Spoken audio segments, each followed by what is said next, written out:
ကဲဒီနေ့လုပ်ပြသွားမှာကတော့ protein တွေပါတဲ့ pasta ပါဒါပေမဲ့ဒါကတော့ပိုက်လုံးပုံစံ pasta မျိုးပေါ့နော်ဒါကတော့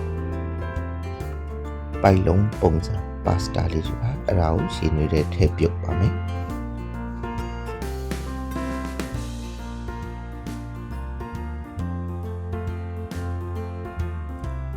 အခုလို့ဆိုရင်တော့ရပါပြီပိုက်လုံး pasta လေးပါဒါတော့ကျွန်တော်ခဲထားတဲ့ပစုံကိုအပူပေးတာပါ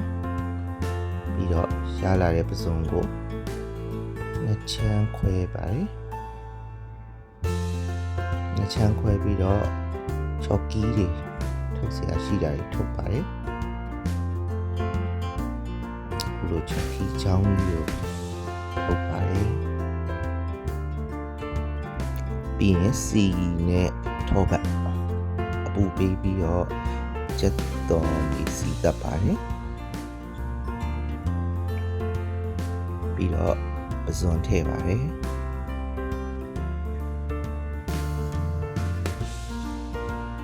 စားငင်းရထည့်ပါတယ်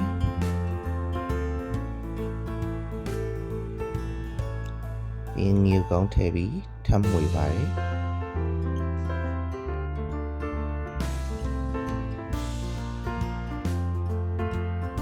ပြီးရင်နိုးထည့်ပါတယ်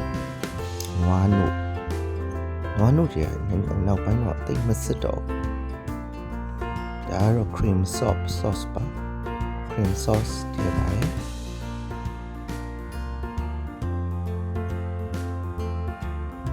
ကိုယ်တိုင်လုံးဝပြင်းလို့ပေါ့နော်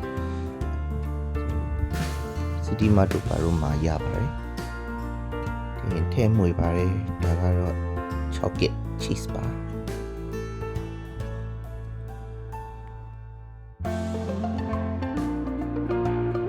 ဒါ sauce လုပ်ဖို့တော့ cheese ကိုပြစ်ဖို့ပေါ့နော်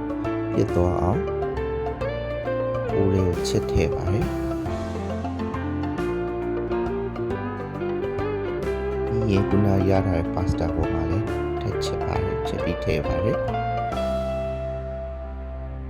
ပြီးရင် pasta ပေါ်မှာလည်းထပ်ဖြူပါတယ်ရပါပြီဒါကတော့လူကြီးတွေအတွက်အရေးကြီးလေးပေါ့နော်ကျွန်တော်ကတော့ဖြစ်ချင်တော့အကုန်ရောသမမွေးထည့်ပါတယ်ပြီးတော့ဆိုရင်ရပါပြီပစတာရပါပြီဒါကတော့ချက်သားဝတ်သားပြားလေးအပူပေးပြီးတော့အသင်စားလို့ရပါတယ်ကျေးဇူးတင်ပါတယ်ကြည့်ပေးလို့